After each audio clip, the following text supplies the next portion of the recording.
from there? Certainly. You must confine yourself to your room on pretence of a headache when your stepfather comes back. Then when you hear him retire for the night, you must open the shutters of your window, undo the hasp, put your lamp there as a signal to us, and then withdraw quietly with everything which you are likely to want into the room which you used to occupy.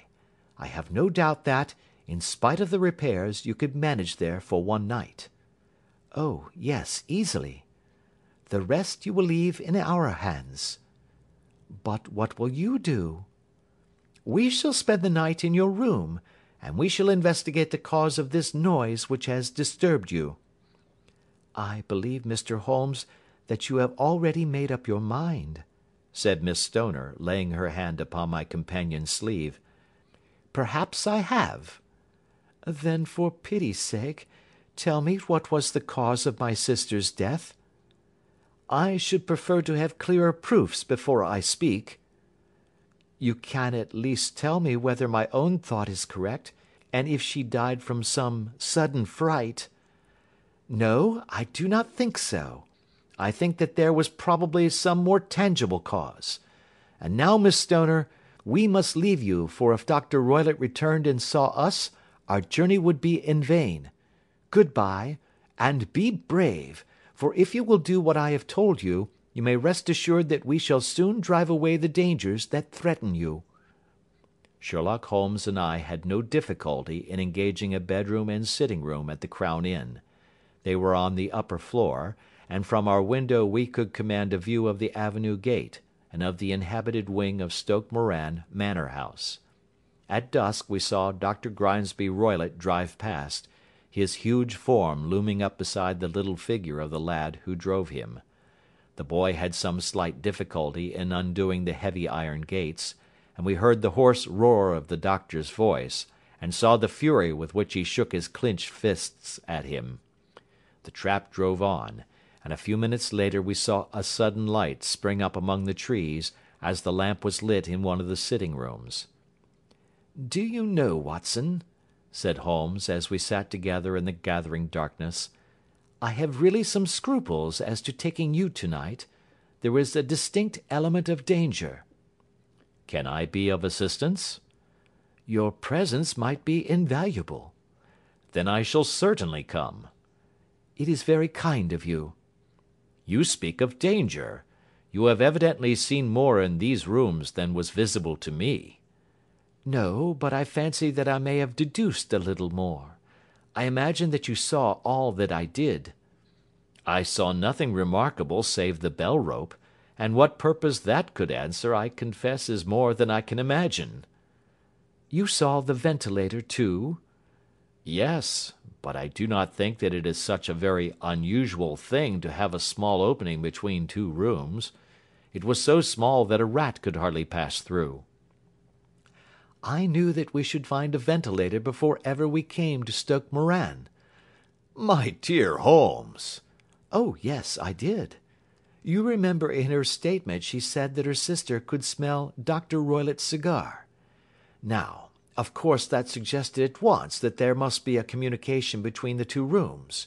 It could only be a small one, or it would have been remarked upon at the coroner's inquiry. I deduced a ventilator." "But what harm can there be in that?" "Well, there is at least a curious coincidence of dates. A ventilator is made, a cord is hung, and a lady who sleeps in the bed dies.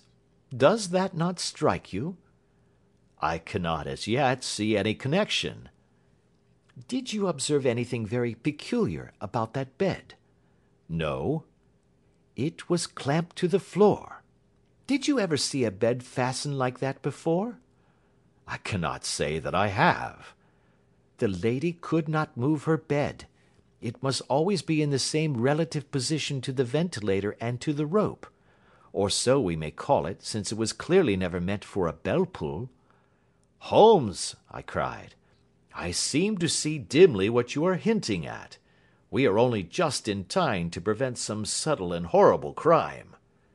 "Subtle enough, and horrible enough. When a doctor does go wrong he is the first of criminals. He has nerve and he has knowledge.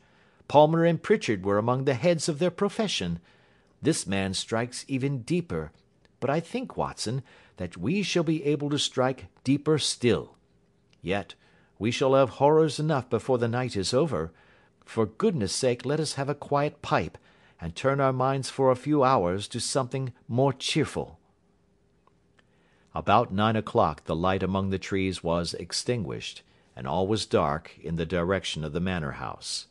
2 hours passed slowly away, and then suddenly, just at the stroke of 11, a single bright light shone out right in front of us. "That is our signal," said Holmes, springing to his feet. "It comes from the middle window."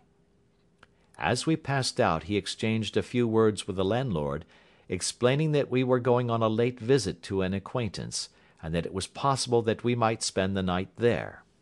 A moment later we were out on the dark road, a chill wind blowing in our faces, and one yellow light twinkling in front of us through the gloom, to guide us on our sombre errand. There was little difficulty in entering the grounds, for unrepaired breaches gaped in the old park wall. Making our way among the trees, we reached the lawn, crossed it, and were about to enter through the window, when out from a clump of laurel bushes there darted what seemed to be a hideous and distorted child, who threw itself upon the grass with writhing limbs, and then ran swiftly across the lawn into the darkness. "My God!" I whispered. "Did you see it?" Holmes was for the moment as startled as I. His hand closed like a vice upon my wrist in his agitation. Then he broke into a low laugh and put his lips to my ear. "It is a nice household," he murmured. "That is the baboon." I had forgotten the strange pets which the doctor affected. There was a cheetah, too. Perhaps we might find it upon our shoulders at any moment.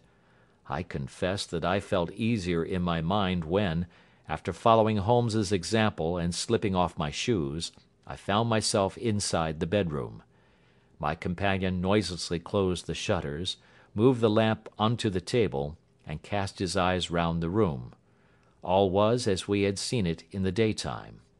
Then, creeping up to me and making a trumpet of his hand, he whispered into my ear again so gently that it was all that I could do to distinguish the words. "The least sound would be fatal to our plans." I nodded to show that I had heard. "We must sit without light. He would see it through the ventilator." I nodded again. "Do not go asleep. Your very life may depend upon it. Have your pistol ready in case we should need it. I will sit on the side of the bed, and you in that chair." I took out my revolver and laid it on the corner of the table. Holmes had brought up a long thin cane, and this he placed upon the bed beside him. By it he laid the box of matches and the stump of a candle. Then he turned down the lamp, and we were left in darkness. How shall I ever forget that dreadful vigil? I could not hear a sound, not even the drawing of a breath, and yet I knew that my companion sat open-eyed, within a few feet of me, in the same state of nervous tension in which I was myself. The shutters cut off the least ray of light, and we waited in absolute darkness. From outside came the occasional cry of a night bird, and once at our very window a long-drawn cat-like whine, which told us that the cheetah was indeed at liberty.